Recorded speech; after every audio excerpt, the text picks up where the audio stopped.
All right. Welcome, guys. Thank you for coming and hanging out with me on this beautiful Thursday evening. I wanted to come and talk to you about a topic that I've been doing some writing about lately, and did a blog post about this week that's going to be coming out next week. So I thought it was a really interesting topic, and it's something that I see coming up again and again as I am working with clients and working with these students in my Change Your Brain, Change Your Body program, where I see them repeating habits, or sort of trying to repeat old patterns to try and change their behaviors around food. And what I see is them working in a way that is actually contrary to how your brain is naturally wired. What results is this feeling like you're constantly pushing this boulder up a hill, right? It's always one step forward, 8 steps back, right? It feels like you can never win. You can never get ahead of this. And in large part, there's a lot of things going on there. But a big part of that is because you are working against your brain's natural wiring rather than with it. And that, as we're going to discuss tonight, is a battle you are always going to lose. So let's back up a little bit. Typically what happens, right, is it's the end of the day, had a crazy long day, been super busy, you're feeling exhausted, you're feeling run down, you're feeling overwhelmed, and you get home, and before you know it, you're pawing through the cupboard looking for the salty snacks, the sweet snacks, maybe a glass of wine, and numbing it in front of the TV, right? And, there's a little voice in your brain, or maybe a little angel on your shoulder that's saying, like, don't do this. We were going to make better choices. We weren't going to do this anymore. We should probably be journaling and going to bed early, or, doing some yoga, right? There is that part of our brain. It's there. It's trying. It's saying, we had a plan. We weren't going to eat chips anymore after 8 o'clock, or we weren't going to go for the ice cream anymore. And yet here we are on the couch again, doing the exact same thing, right?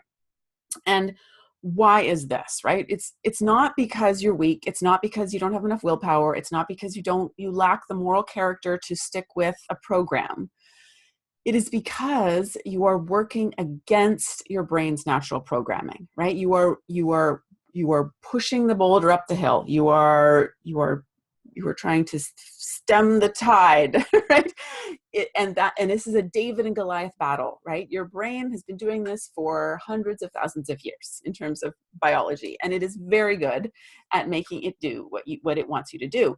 So you trying to work against it at cross purposes is not going to work, right? That is a battle you are going to lose. And that's why we find ourselves night after night on the couch or wherever, eating the foods that we don't want to be eating, even though we made a plan to do better and we promised ourselves we would do better. It's why we find ourselves right back in the same old habits. So let's talk a little bit about how your brain is actually wired, because we want to get on the same page, right? We want to be on the same page as our brains so that we're working with our brain's natural tendencies to make the healthy choices that we still want to make, right? We do still want to be driving the bus, but we want to be working with our brain so that we're all on the same page and we're all working together as opposed to working at cross purposes. So your brain, I like to think of it that your brain has a mission statement, right? You know how big companies and brands have like a mission statement, and a mission statement is something that any big organization will have as a way to very concisely convey the values and direction of the organization, right? So, for example, Google's is something like, they write it much more beautifully than this, but it's something like, to organize the world's information in a way that makes sense, right? That is Google's mission statement. And of course, they do a million other things, and there's thousands of people that work at Google, and there's all kinds of projects and all kinds of things they have going on, and they own, YouTube, and there's a million things in the business, but they distill their values and their focus into one simple mission statement, right? To organize the world's information in a way that makes sense. And the purpose of a mission statement is so that if anyone in the organization is confused about what they should be doing or a direction they should be taking, ideally they will look to the mission statement to help them decide, does path A bring me closer to that mission, or does path B bring me closer to that mission? And so they can, they will know what to do with the help of that mission statement, because it just clarifies, it distills and clarifies, a large organization into one focus. Now, your brain has a mission statement, and unfortunately, your brain is still functioning, despite the fact that it's 2018 and we have made all kinds of technological advances and we've explored the universe around us. Your brain is still functioning very much the way it did hundreds of thousands of years ago, right? When we were first slithered out of the ocean and when we became upright cavemen. Your brain has not changed a whole lot since then. We have some more modern developments in the brain, but we're still working with a lot of that really ancient hardware. So your brain's mission statement is still very much what it was hundreds of thousands of years ago in sort of caveman days, right? So your brain's mission statement is avoid pain and seek pleasure and expend as little energy as possible while doing that. That is your brain's mission statement. And that is the key value, the key focus that it has when it's doing all the other things that your brain does, right? Just like Google's doing a whole bunch of different processes and different projects and all kinds of moving pieces, but it has one singular mission statement. Your brain has the same thing. It's running your heart and it's running your nervous system and it's running your taste buds and it's creating eyelashes. And through all of that, it has one simple mission statement: avoid pain, seek pleasure, and use as little energy as possible in the process. So this is the same mission statement that almost every living thing has, interestingly enough, right?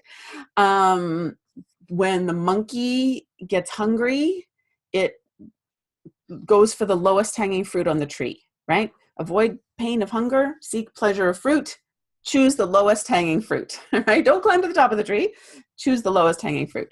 It's what, a bean plant does when it's finding itself in the shade and it's looking for the sun, right? It's cold, looking for sun, do it in a straight line, right?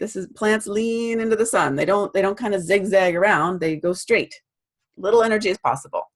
Or say like a raccoon, right? Those of us that have had raccoons in our attic. Raccoon is cold, raccoon sees warm attic, least energy possible, right? Raccoon is not building a house in the forest to keep it warm. Raccoon burrows itself into your attic, right? Avoid pain, seek pleasure, do it while expending as little energy as possible. This is how almost most all living things have the same mission statement.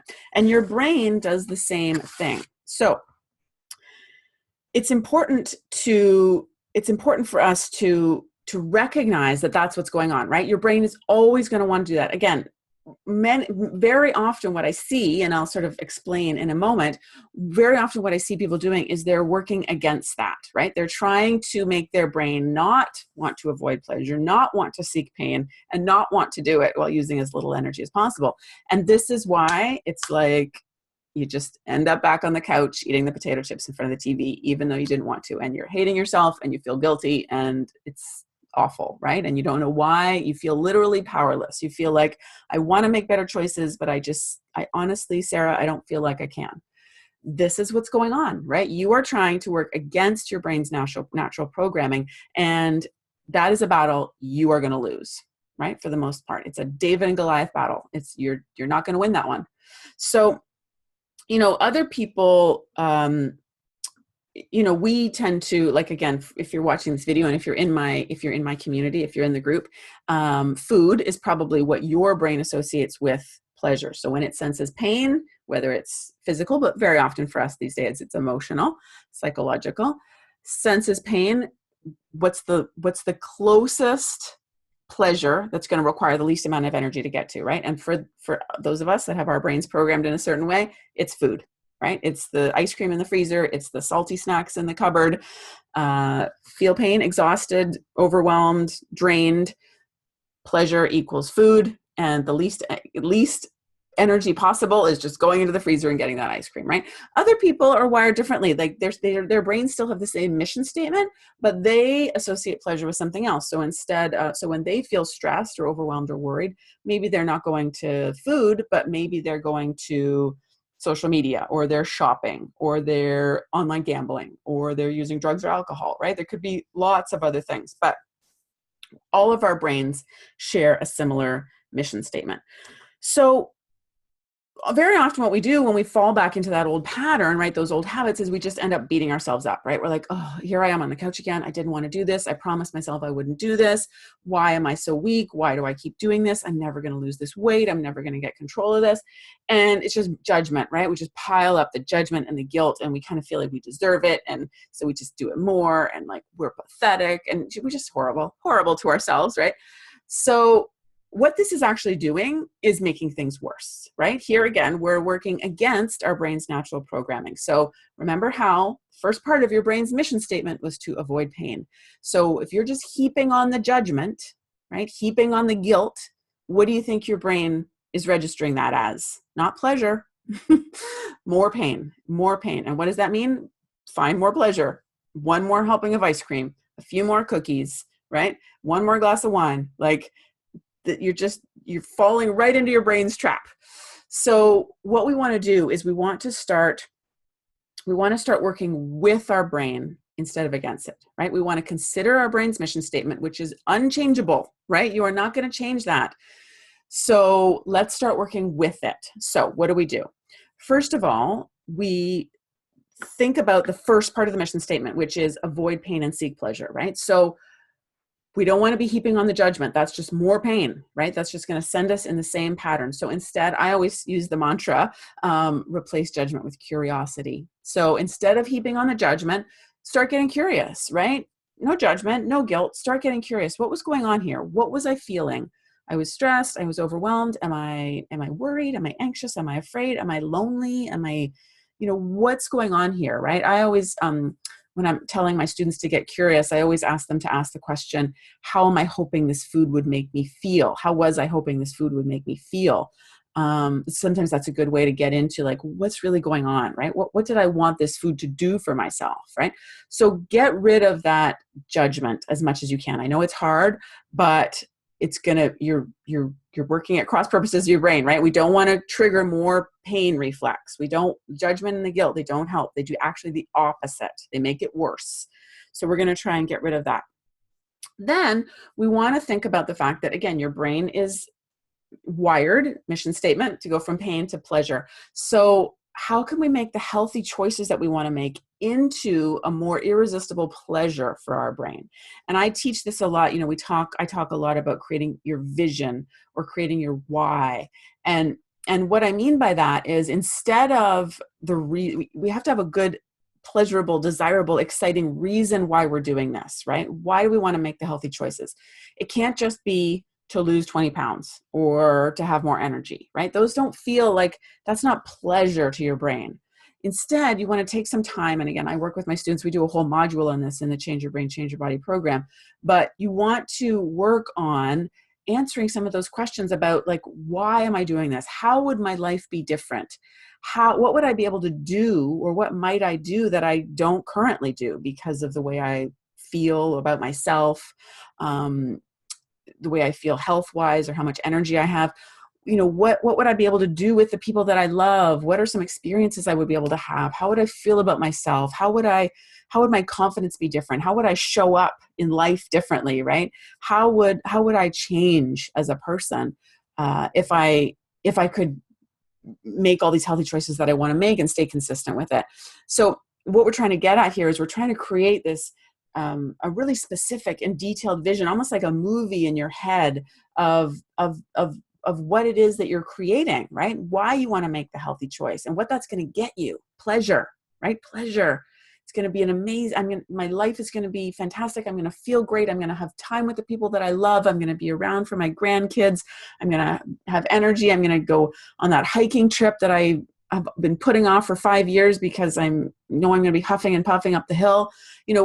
Start to think really specifically and in real detail about what it is you're trying to create. We want to create that. We want to, again, capitalize on your brain's desire to move towards pleasure by reconstructing those healthy choices we want to make into a delicious vision for what you're trying to create, okay? Now, next, we want to think about the second part of that mission statement of your brain, which was, remember, first part was avoid pain and seek pleasure. Second part is to expend as little energy as possible while doing so. And this is an important part of the mission statement, because your brain will always go for pleasures that are closer than pleasures that are farther away. Okay, so psychologists call this delay discounting. The size and proximity of a reward will always determine how irresistible it is to you. Okay, so this is like another way of saying this is that, you know, your brain is always going to want to choose the path of least resistance. And again, it's not just us that does this. All living things do this, right? If an elephant can choose between some berry bushes that are, 50 miles away versus some grass that's 500 meters away, it's going for the grass, right? Like it's no brainer. And that's an elephant. So this is like naturally wired into us. So your brain is always going to go for the pleasure that is closest, right? Least amount of energy possible expended. So for this reason, we want to think about taking more baby steps, winnable, small baby steps when we're creating our goals. So again, this is something I often see people do when I see them working at cross purposes with their brain's wiring is they come up with big goals. I'm going to give up sugar, or I'm going to work out 6 days a week forever, or, just work out 6 days a week, like there's no parameters. These do not feel pleasurable, right, to your brain. This feels, first of all, slightly terrifying. And second, even if it is something that you want, like you want to be free of sugar addiction and you want to, be someone who works out 6 days a week. So they might be somewhat pleasurable in there. They're too big. It's too far away, right? That feels like it requires a lot of energy. So your brain is automatically going to be like, nope, don't think so, right? And it will come up with all kinds of reasons to sabotage you in that endeavor. So instead of something like, I'm going to give up sugar, noble goal, but too big for your brain, too big, terrifying, feels like it's going to take way too much energy, and your brain will shut that down. So instead of, I'm going to give up sugar, how about instead of having a bowl of ice cream every night, I'm going to have 1 square of dark chocolate. Right? So we're not entirely giving up sugar. We're making a baby step towards our bigger goal, but it is a very small, very winnable, very good feeling goal, right? You can absolutely, it's, still going to be giving up the ice cream, but it's very specific. You'll know that you've done it, right? At the end of one day, you can say like, I didn't have the ice cream tonight. I had this square of chocolate. Big win, you feel great, it's pleasurable, and it was immediate, right? Immediate gratification. That's what your brain wants. So start thinking about how you can break your bigger goals. It's not that, I'm not saying don't have big goals. It's great, right? Absolutely have big goals. Have a big vision for yourself. But we want to break it into baby steps. And baby steps are fantastic. I can't tell you how I get, I hate it when I see people say like, oh, well, I just did this week, or I just did that, as if they've failed. But I'm telling you, baby steps move mountains. So do not underestimate the power of baby steps. Not only are they cumulatively, is that a word? Did I just make up a word? Very powerful and will ultimately change your life, but they are working with your brain, right? Your brain likes baby steps. You may think that you like doing grandiose gestures, but like I'm going to give up sugar. But very often we end up failing at that because it's just too big. This is a very common problem with New Year's resolutions, right? People make New Year's resolutions that are far too big. And what that does is it works against your brain's mission statement of seeking pleasure, avoiding pain and seeking pleasure in a way that expends as little energy as possible. So think about how you can take your big goals and break them into little mini goals, okay? Okay, so I hope that was helpful. Just to give you a little bit of insight into how your brain works when it comes to, the way you think about food, the choices we make around food. I was just going to check and see if there's any comments here, if you guys have any questions. Okay, looks great. I also want to say, if you are interested in learning more about this sort of notion about working with your brain and some other little tips and techniques you can use to start getting on the same page as your brain, so you're not working at cross purposes anymore, and you're not pushing the boulder up the hill, and you're not setting yourself up for failure. I have an ebook that I'm giving away for free right now, just for a limited time. And I will put the link for that, depending on when you're watching this. I will put it somewhere around here in the comments, or if you're watching this on YouTube, I'll put it below. And you can grab that totally free. And it's got about 10 sort of simple strategies that you can start to use to do this work, to start to work with your brain, to better understand how your brain works when it comes to food, how your brain thinks about food, because it's sometimes very different than what we imagine it to be. And so very often, without even meaning it, again, we're working at cross purposes, and we're working against our brain's natural wiring. And that, again, is a battle you are very likely going to lose, because your brain has been doing this for a very long time. I mean, not your brain, but our biology has been doing this for a very long time, and it's very good at getting you to do the things that it wants to do. So the more we can get on the same page as our brain, the more success we're going to have in terms of ultimately steering the ship the way we want to go, right? Okay, awesome. Thank you for hanging out with me. This was so much fun. If you have any questions, if you're watching this on the recording, feel free to leave them below in the comments, and I will be happy to come and answer them. Have a great rest of your evening. Goodbye.